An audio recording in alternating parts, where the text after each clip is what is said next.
La Metamorfosis, una novela del escritor Franz Kafka, publicada en 1915. Su título original en alemán es Die Verwandlung y pertenece a la editorial Alianza. ¿De qué trata esta novela? Al despertar una mañana, Gregorio Samsa, tras un sueño intranquilo, se ha convertido en un monstruoso insecto, y evidentemente esto desata un drama familiar. Entonces esta novela va a tratar de lo que sucede después de esta mañana que despierta así.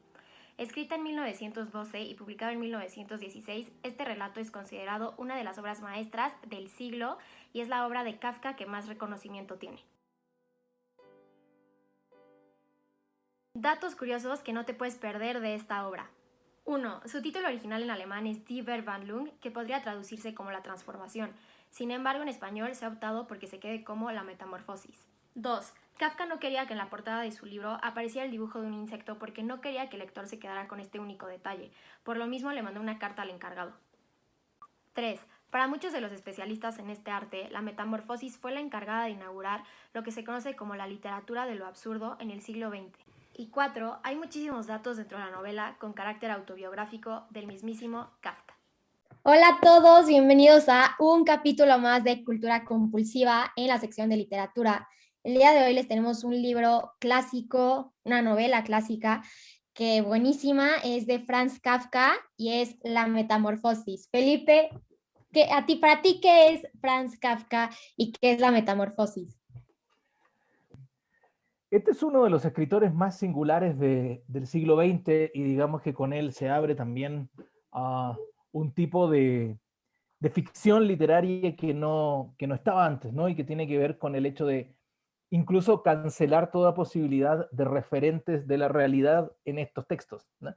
Es decir, en el momento en el cual el año 1915 publica Kafka esto de que un tal Gregorio Samsa se vio convertido en un horrible insecto, como si eso pasara todos los días, es decir, de la manera más Normal. natural del mundo, creo que está llevando a cabo de manera muy consciente un ejercicio que bueno, pues va a girar por completo, digamos, la historia de la literatura.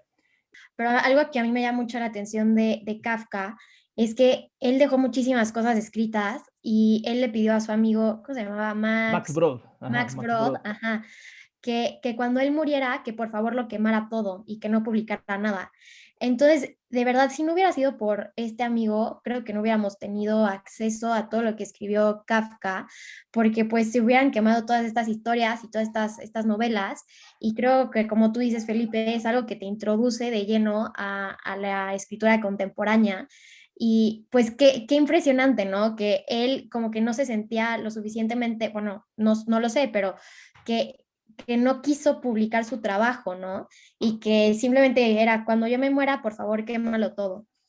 Y, Estaba en y su qué bueno que no fue testamento. así. Exactamente. O sea, qué bueno que el amigo, el albacea, no cumplió la solicitud, digamos, ¿no? De Franz, digamos, cuando muere ya el año 24 de tuberculosis, ¿no? Pero si quieres, Ajá. me gustaría como eh, dar a notar el hecho de el modo en el cual ya lo alegórico, ¿verdad? Lo fantástico, a falta de mejor nombre, como decía Julito Cortázar, aparece como una proyección de la expresividad del mismo sujeto que está detrás, ¿no? O sea, pensemos que él tiene una relación tremendamente conflictiva con su padre, Hermann Kafka, ¿no? Y eso es importante hacerlo notar. Y probablemente este apocamiento, esta sensación de inferioridad, ¿no? De que en realidad parecía no ser tan bueno, ¿no? En lo que estaba haciendo y esto era una actividad recreativa, incluso que le permitía como ser bueno en un aspecto o probarse a sí mismo ser bueno en un aspecto que al padre no le interesaba nada, como que tiene incluso muchas claves psicoanalíticas, ¿no? Ujú. Esto de No, y decir, justo eso, o sea, todas estas vivencias personales lo mete, o sea, sin todo duda, esto de la relación con el papá, con la familia, lo de la inferioridad, lo mete en la novela, o sea, lo mete porque para que ustedes seguidores de cultura compulsiva sepan, pues se convierte en este escarabajo gigante, ¿no? Bueno, no sabemos si es escarabajo, no, es un bicho monstruoso. Y al principio, pues, la que como que más le hace caso es la hermana. pero Sí, el sí. papá y en sí como que no lo aceptaba como hijo, o sea, no podía creer que esa cosa espantosa pudiera ser su hijo. Entonces es como con muchas analogías y con muchas metáforas que entiendes que todo lo que te está narrando, bueno, no te lo narra Gregorio Samsa, pero lo que le pasa a Gregorio Samsa dentro de la novela es más o menos la relación que Kafka tenía con su papá. Sí, sí, digamos que tenemos una recurrencia, un tema recurrente en la literatura de Kafka y es el individuo que se enfrenta, digamos, a un poder que siempre va a aplastarlo, que siempre va a dominarlo, que finalmente no va a poder enfrentarse aunque ponga todas sus fuerzas. Eso usted lo tiene en la metamorfosis, lo tiene en el proceso, lo tiene en la colonia penitenciaria, o sea, en muchos relatos, ¿no? Y ahí sin duda la figura de Hermann está muy presente. Recordemos que una de los papeles primordiales de la producción de Kafka son las cartas. Y hay una Ujú. carta al padre, ¿verdad? La famosa carta al padre, en donde al parecer era una carta real, en donde se cobraba venganza, por así decirlo, ponía en el banquillo de los acusados a este Hermann y que la carta le interceptó al final la madre, ¿no? No llegó a destino esa carta, Ah, pero sí, se señalaba en algún momento que Kafka escribía cosas absurdas, ¿no? ajá. Pero en realidad, si uno se da cuenta, no es absurdo o no es tan absurdo, digamos, que Gregorio Samsa se vea convertido una mañana en un horrible insecto, sino que el primer pensamiento que tiene Gregorio Samsa es que cómo va a ir a trabajar ahora.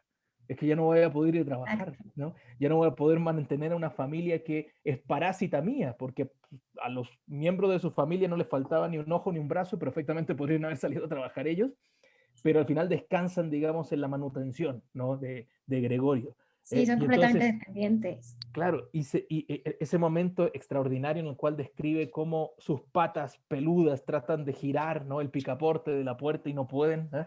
Tiene que ver con lo kafkiano. Al final lo kafkiano, uno, por ejemplo, lo identifica en la burocracia, ¿no? O lo identifica en los absurdos recovecos que tiene el poder cuando va a hacer un trámite a una oficina de gobierno, ¿no? Ahí está lo kafkiano, es decir, lo kafkiano no es la febril imaginación de Franz, lo kafkiano está en todos los días en las instituciones contemporáneas, ¿no? Justo, o sea, todo eso que dices de que en sí lo absurdo, o sea, que lo absurdo no es el hecho de que esté convertido en algo, o sea, fantasioso, algo que no puede pasar, sino cómo piensa, pues en este caso Gregorio, pero también lo absurdo de cómo piensa la sociedad, ¿no? Sí, Entonces, ajá, o sea, ajá, justo eso.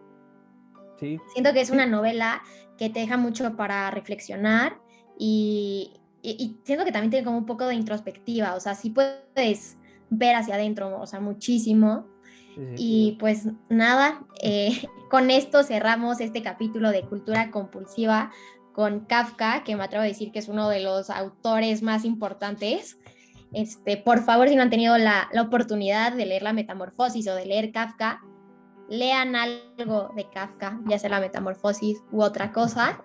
Eh, El diario también, el diario de el Kafka. diario Ujú. y pues para que sepan, hay muchísimas historias, hay muchísimas películas, hay muchísimos cuentos que se basan en Kafka y sobre todo en la metamorfosis. Entonces, échense un clavado para ver todo eso que seguramente ya conocen y cómo se relaciona con este gran autor.